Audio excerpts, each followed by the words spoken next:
بنگلہ دیشی cricket team کے captain Shakib الحسن بنگلہ دیش میں ہونے والے حالیہ پارلیمانی انتخابات میں بھاری اکثریت سے جیت کر رکن پارلیمنٹ منتخب ہو گئے ہیں۔ غیر ملکی میڈیا رپورٹس کے مطابق بنگلہ دیش میں گزشتہ روز ہونے والے انتخابات کا حزب اختلاف جماعتوں نے بائیکاٹ کیا تھا۔ 36 ایئرز اولڈ آل راؤنڈر نے مغربی قصبے میں واقع ماگورا حلقے میں اپنے حریف کو 1,50,000 سے زیادہ ووٹوں کے بڑے فرق سے شکست دی۔ میڈیا رپورٹس کے مطابق ضلع کے چیف ایڈمنسٹریٹر ابو ناصر بیگ نے کھلاڑی کی جیت کی تصدیق کی۔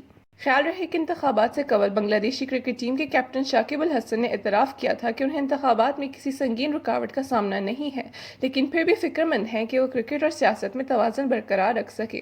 انہوں نے تاحال کرکٹ سے ریٹائرمنٹ نہیں لی ہے۔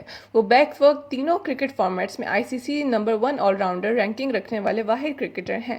واضح رہے کہ شاکب الحسن نے وزیر اعظم شیخ حسینہ واجد کی حکمران جماعت عوامی لیگ کے ٹکٹ پر الیکشن میں حصہ لیا تھا۔